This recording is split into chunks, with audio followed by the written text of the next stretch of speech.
Hello everybody. In today's Wolfie's Wheels video, I'm going to do a little bit of fettling on Raymond the 2CV. I've never done this particular job before. It's just general maintenance. Every 1,000 miles or so you're supposed to grease the kingpins and drive shafts and look after the knife edges. So that's what we're going to do today. As I say, I've never done this before. I've done it on the Morgan, which I have, that has a sliding pillar front suspension, and that will come in a future video. But in the meantime, here we go. Let's see how we get on jacking up first of all Raymond, and then having a go at his nipples, who misses. So the first thing we find is, of course, that the trusty Haynes manual says that I need an LB10 grease to do the kingpins and the knife edges, and an LBM10 to do the drive shafts. Well, I don't have any of that. I've got this tin of Silcoline grease, which when I bought it off of the internet, I don't know, let's see it. Yeah, there you go, which I bought from the internet, and it said it was suitable for these sort of applications. It's what I use on the Morgan, which, as I say, has got a very similar suspension setup. So quite frankly, it's what's going to be used on the 2CV. I really can't see a French peasant farmer in his field worrying too much whether he's got the right grease when his car needs fixing. And of course that is the roots of the whole ethos really of the car. So we'll crack on with what we've got. First job, of course, is going to be to jack the car up safely and get it on some axle stands. Right, so we've got the trusted Trolley Jack in place, so give it a few pumps up.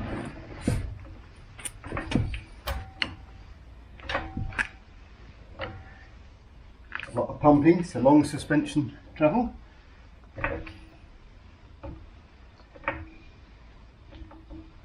And then get the axle stand safely in place.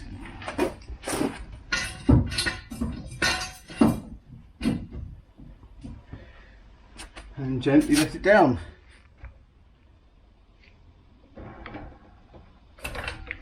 And then go to the other side. Of course, I did forget to mention that we have got a wedge under each of the back wheels, and we've now got the axle stands in place, as well as leaving the jack in situ.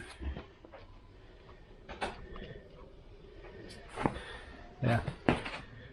Hopefully that will come out. So the kingpin nipple is just there. Light's a bit funny. I'm having to hold a light in one hand and a stick in the other. And I'll show you where the drive shaft nipple is in a second. I'm going to have to move the camera.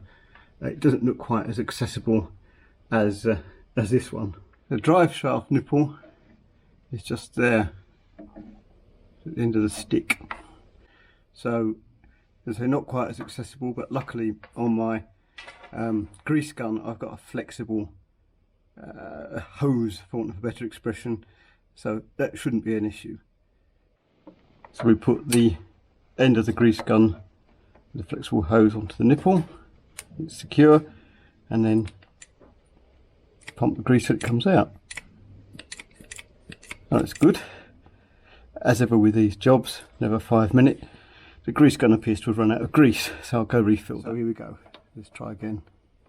Get the thing on, give it a couple of squeezes. Interesting. It's got plenty of grease in it, but it's behaving as if it hasn't. Maybe it's just got air in it. So after a couple of false starts, we've got the grease in. As you can see, it's just starting to come out again, which is kind of when you know it's got enough in it. You can see it's all coming out. So just give it a quick wipe, and we'll move on to the kingpins on this side. So we'll do the kingpin in exactly the same way, hopefully without blocking all the light, just most of it. That's on there, and get a squirt of grease.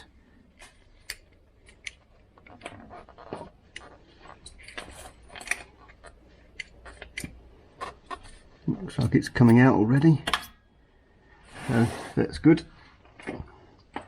Easy peasy, a lemon squeezy.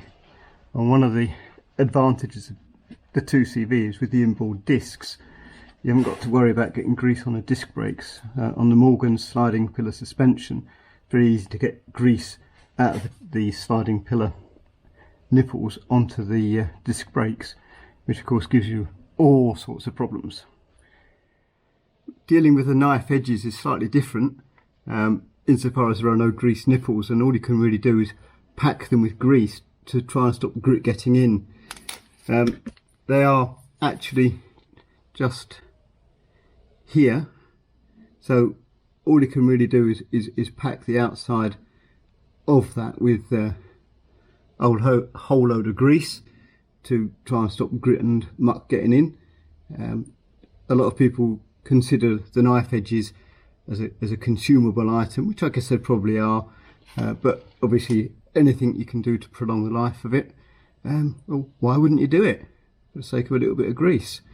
So with this one, I'm literally just going to put some on my gloved finger and smear it all over. It will not do any harm, it can only do good. Great camera work. I think my finger was completely in the way then. Such is life, and you'll be pleased to know I'll not bore you by showing you doing all 4 of these. This is just how I'm doing it, and I've never done this before, so in the comments if anybody says you've done that completely wrong, then that's a very fair comment and I'll be very happy to listen to you.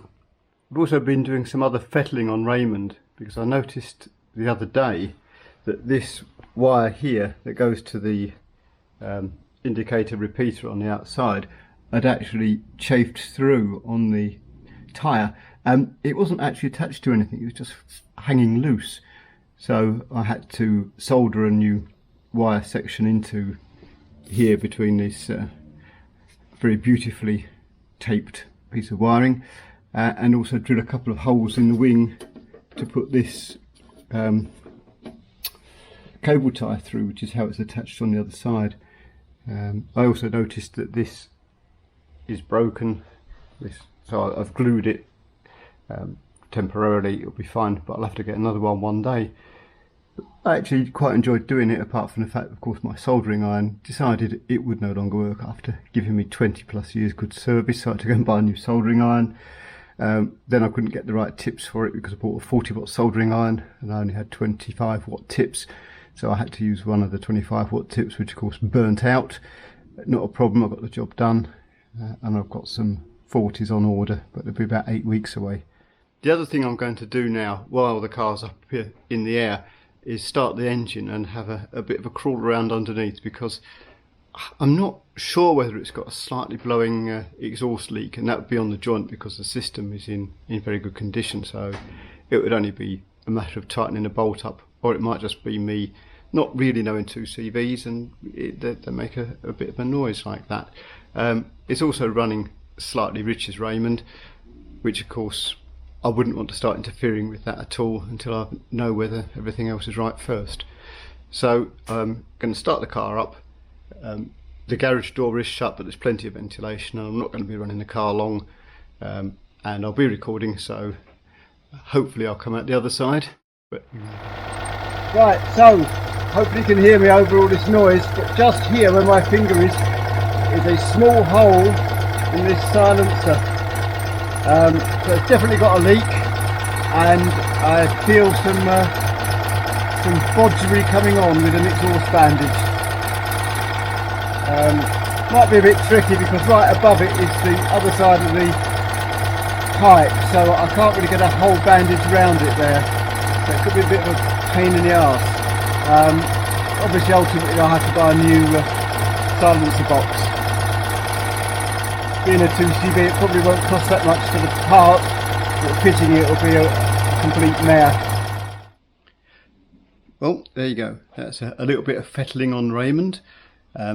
I know it wasn't sort of a super complex thing to do, but to be honest, I'm quite proud of myself. I've never done that before on this car. I've never even jacked it up before.